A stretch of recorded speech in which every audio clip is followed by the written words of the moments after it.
In R2, we look at functions as a function of one variable. So for instance, if we have the function f of x, so we have f of x equals, I'll say x squared, okay? So this is just one variable. We're just dealing with one variable, x here. Function is f of x is equal to x squared. Let me write it. I want to save some space, but f of x is equal to x squared. Okay. All right, what else can we do with this? We can figure out the domain. The domain of this function is the whole real variable, the whole real number line, negative infinity to infinity. What else? We can also figure out the range. The range is from 0 to infinity. Okay. And we know that the graph, this is a parabola, right? We can sketch the graph easily, just like that. We're used to that. Okay. And we know that when we get a point here, this my parabola sucks, but I have a feeling that if I try to fix it, it's even gonna get worse. But let's see. So oh no. So this is 2, or maybe let's make that 1, and this is 2, and then -1, and then -2. At -1, it's 1. At -2, it's all the way at 4. So we can sketch something like this. All right. And then that, and then it goes like that. And then we have that, something of that nature. No. Okay. So this is our parabola. We can label it y equals x squared. Okay, so this is our x-axis, and that's our y-axis. Very simple. Okay, so this is just a motivation for what we're going to be looking at today. We're going to be looking at function of several variables, but we're just going to concern ourselves today with functions of 2 variables. So this is in R2. This is an example of a function of one variable in R2. In R3, we deal with functions of multi-variables, maybe functions of 2 variables.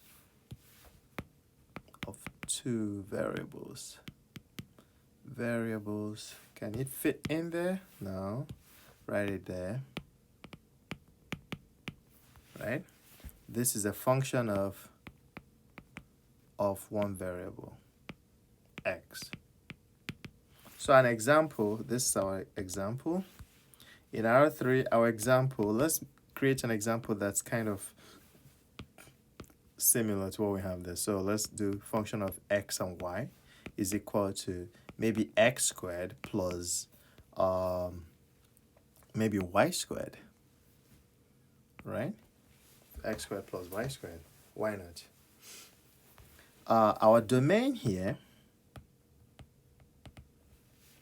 any value of x and any value of y can fit in there. So let's say our domain at the points x, y, such that x is between negative infinity to infinity and y is between negative infinity to infinity. All right, and then our range here is gonna be z, such that z is between 0 and infinity. Okay, so let's try to sketch this graph. All right, we're going to assume we've studied quadric surfaces, because this is a quadric surface. This what we're going to be sketching is an elliptic paraboloid. But I'll show you how to sketch it. Elliptic paraboloid.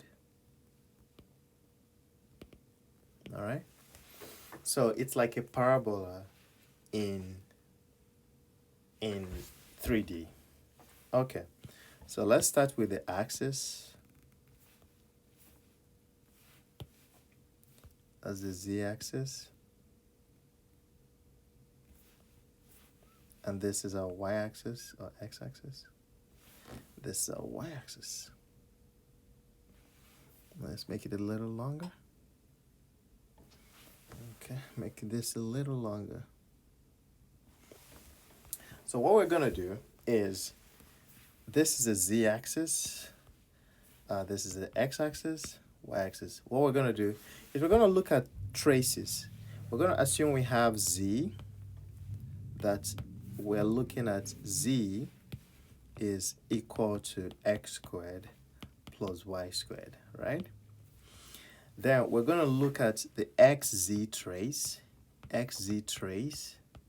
In the xz trace, y is equal to 0, and if y is 0, we just have z is equal to x squared. In the yz trace, x is 0, and then we're left with z is equal to y squared. Okay? So if y is 0, z is equal to y squared, will just be, we have the graph here. We're just gonna have this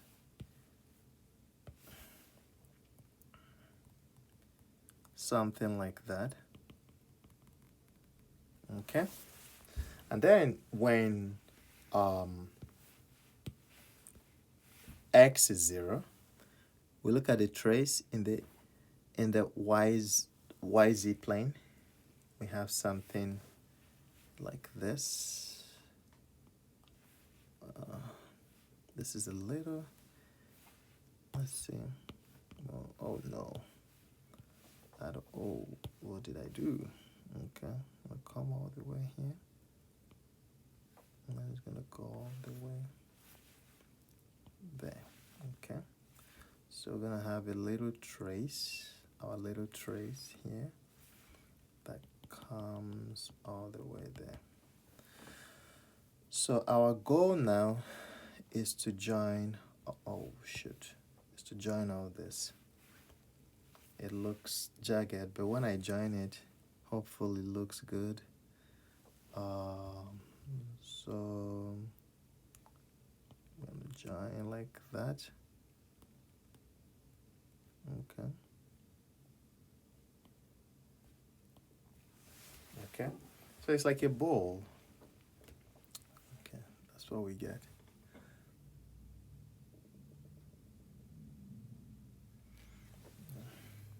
So this, let's make it, maybe this is blue, and then this is blue, and then that's the green and the green one. Okay, so that's what we have in R3. This is the graph of z. Z is equal to x squared plus y squared. All right. Now, so we're going to now focus on functions of two variables. Let's look at some more examples. We talked about domain.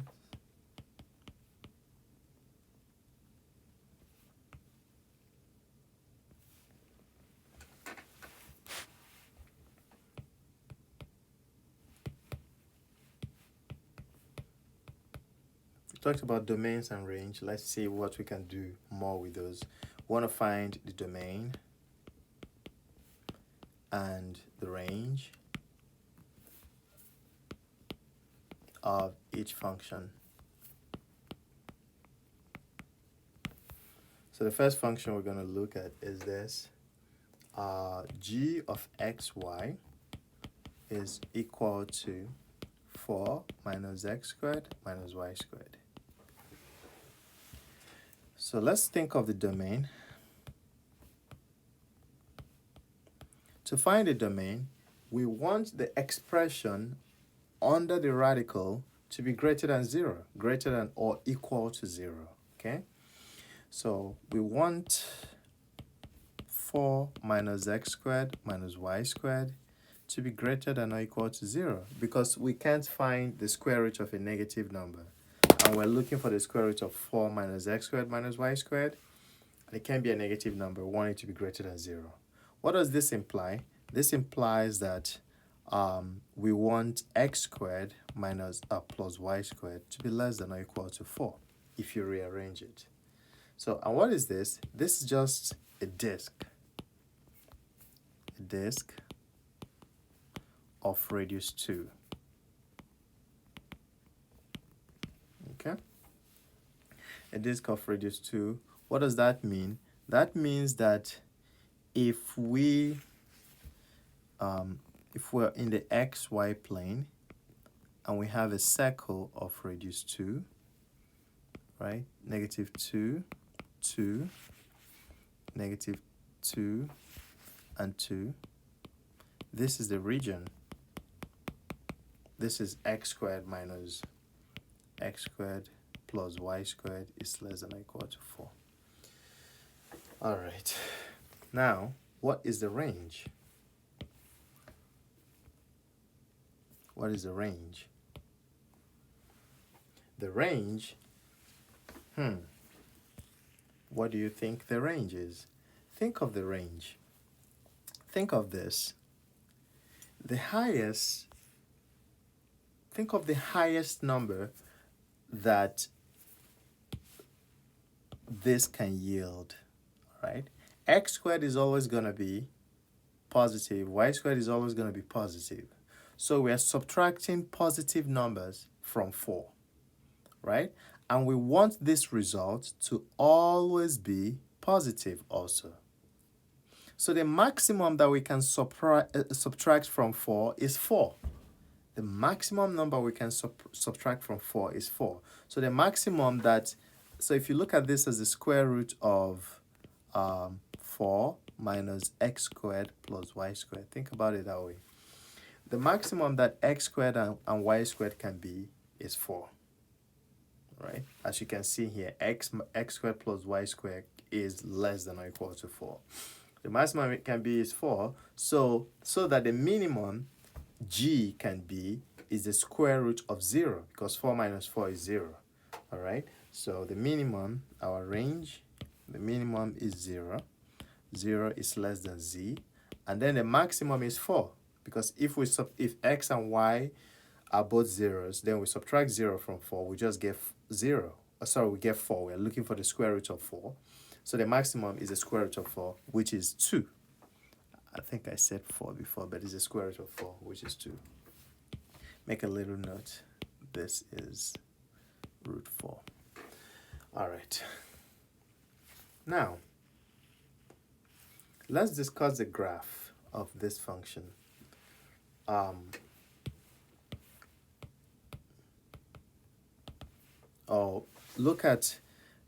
Consider, assuming we rewrite it as z is equal to 4 minus x squared minus y squared. If you square both sides, you end up with z squared is equal to 4 minus x squared minus y squared. All right? And then z squared minus plus x squared plus y squared is equal to 4. What does this remind you of? All right? This looks like a sphere of radius. This is sphere of radius of radius 2, and the center at the origin. All right, so think about a sphere of radius 2 whose center is at the origin, like that. No, think I'm setting up myself to fail here. Let me just draw this sphere. And then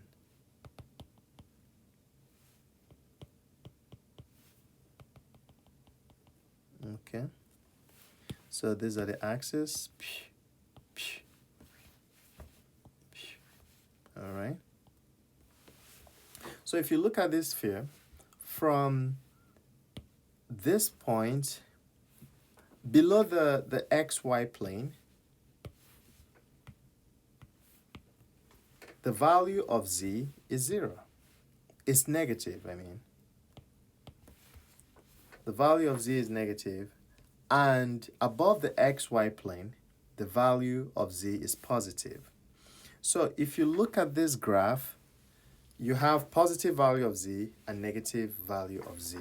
So the graph of this function, the range is positive. So it makes sense to look at the graph as just the top part of the sphere that we have, okay?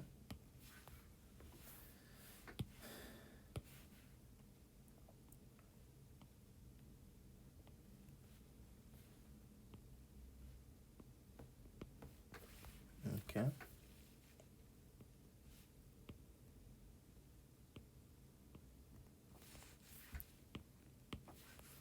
So this is at 2, 2, and then 2.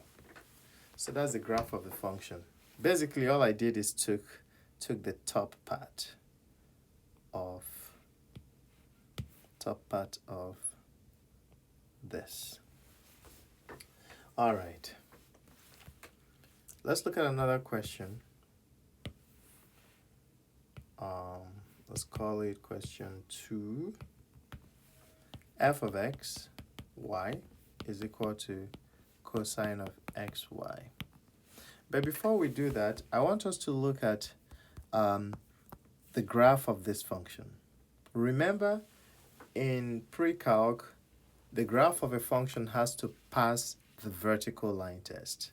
All right? This passes the vertical line test. Draw any vertical line. It's just going to puncture this hemisphere at just exactly one place. It punctures it here, and it keeps moving. It keeps going. It doesn't puncture it again. It intersects once. However, this cannot be the graph, because if you draw a line, it's going to puncture it twice. It's going to puncture the hemisphere twice.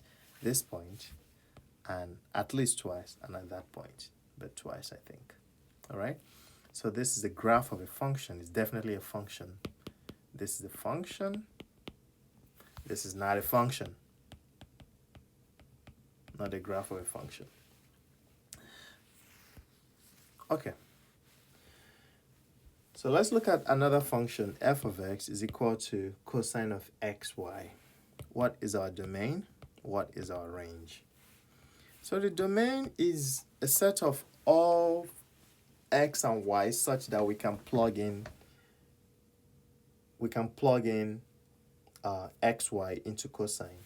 And it seems like we can get away with just making the domain all reals. So this is xy such that x is between negative infinity to infinity, and y is between negative infinity to infinity.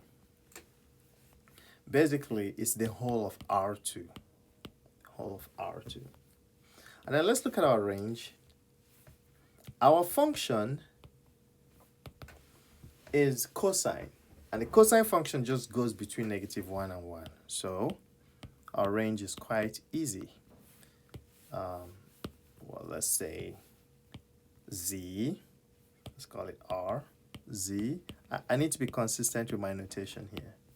But z is such that z is between -1 to 1. Okay.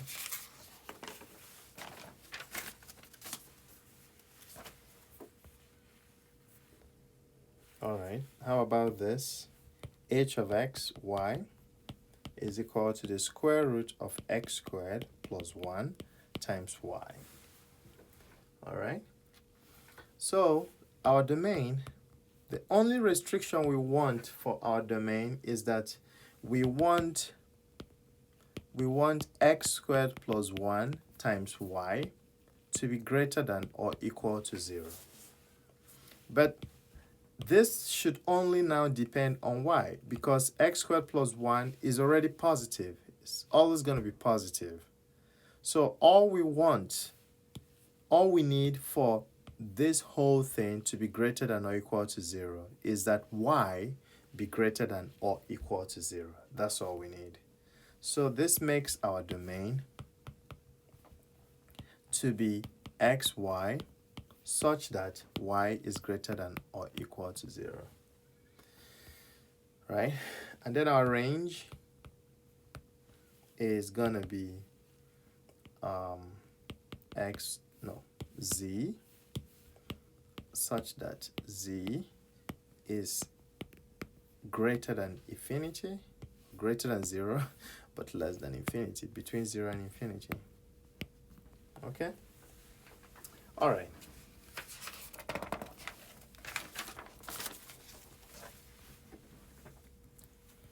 Okay, let's look at level curves. What are level curves?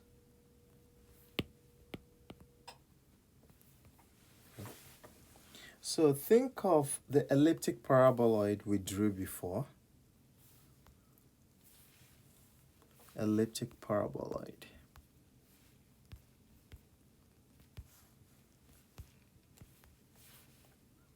Or something like this.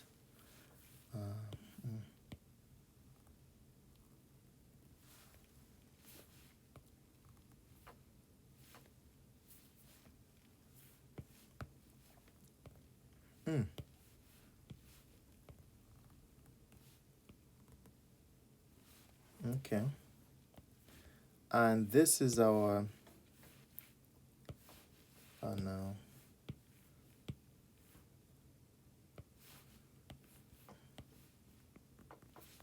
Y-axis, x-axis. And then we have the z-axis. Okay. Now, I want you to imagine something. So assuming we have circles that run perpendicular, circles that the x-axis is normal to. So what do I mean? So just circles that are along our elliptic paraboloid. Okay.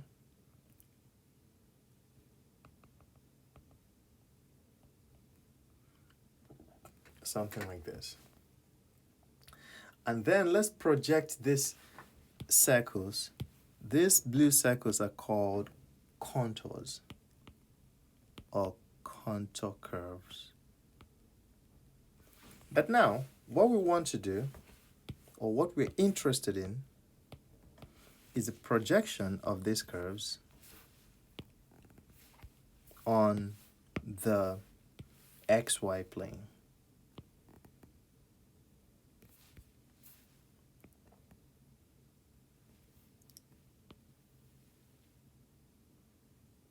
On the xy plane. All right, so this is x, and that is y. Okay? So let's get the smallest circle, smallest blue circle, if we project it on the xy plane. We get something around here, so we get this.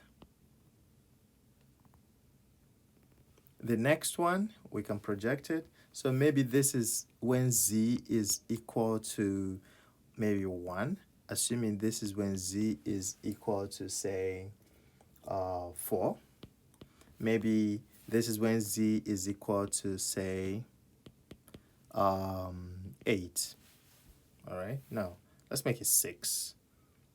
It doesn't matter, let's say 8, okay? So this is when z is 1, maybe when z is 4.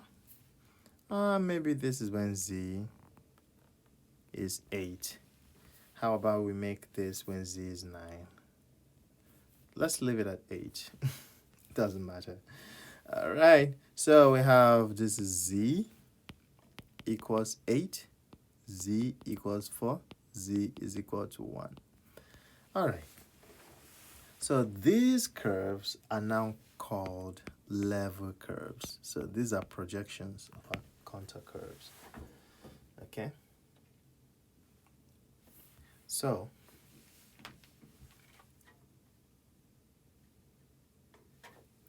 we can actually describe these curves more if we try to look at them closely, and we start with the equation of this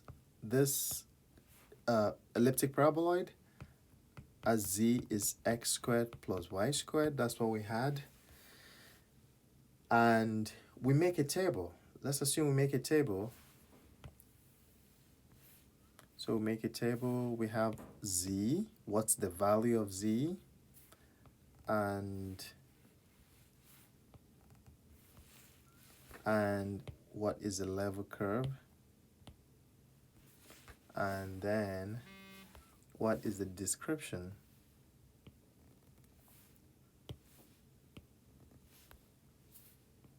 Okay.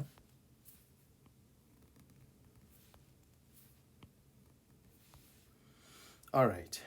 So what we're interested in is describing our level curves. But let's start with the values of z. So when z is 1, we have x squared plus y squared is equal to 1. So our level curve is just a curve of a circle of radius 1. Radius 1. When z is maybe 2, why not?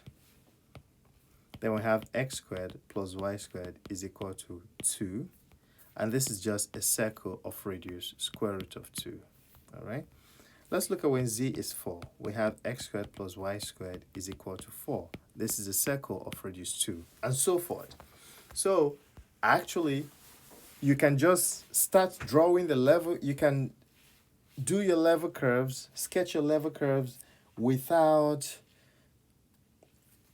going through sketching the 3D picture of your function.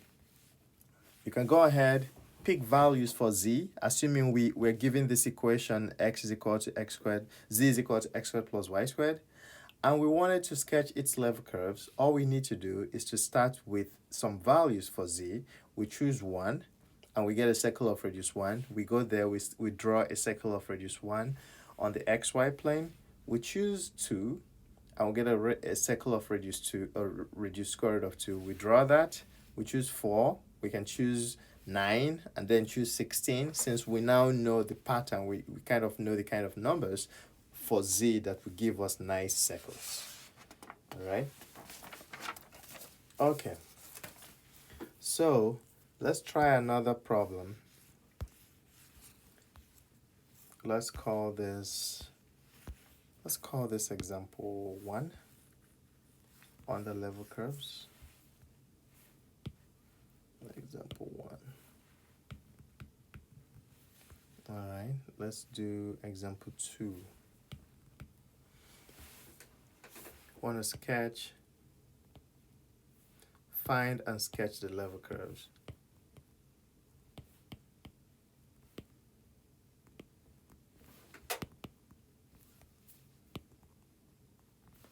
Level curves for f of x, y is equal to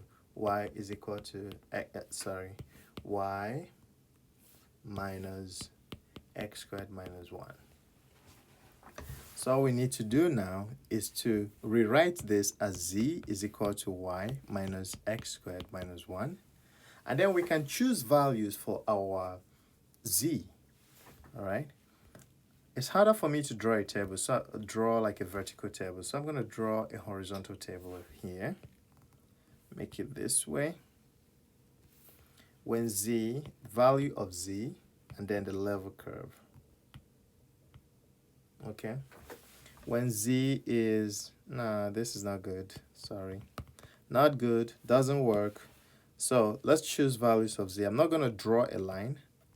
I'm just gonna, oh, you know what? Let's make it this way. Paper, change the size of your paper, and then maybe draw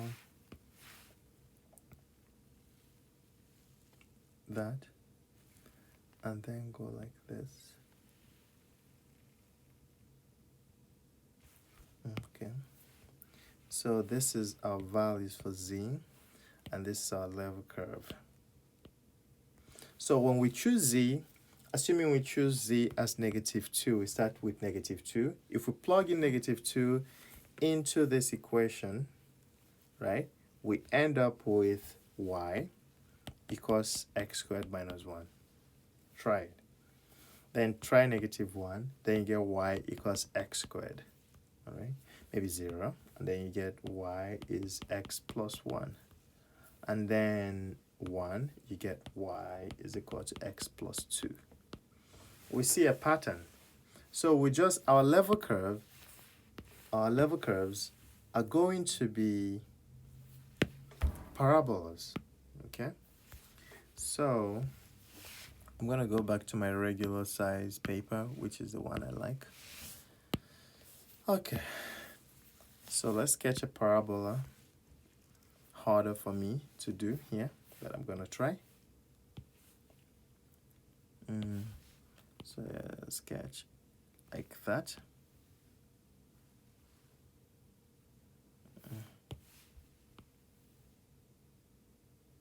Okay, so let's sketch a parabola of, or let's sketch the first one.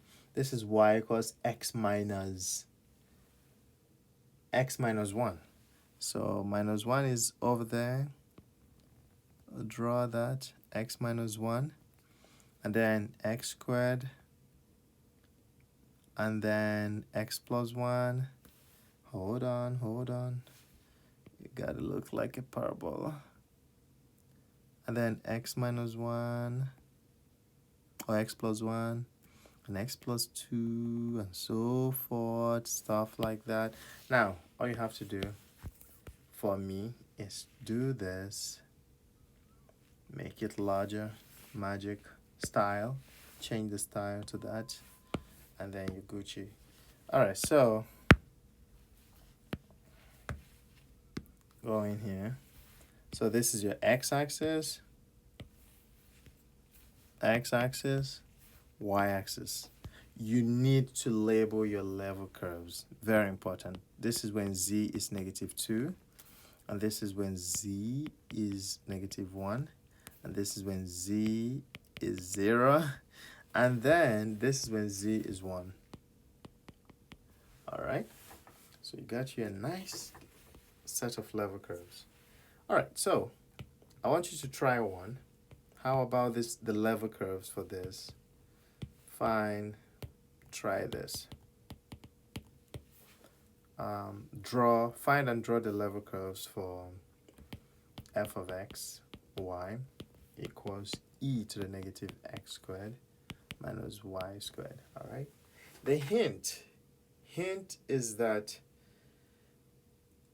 look at this. This is your hint. Let's put it that way.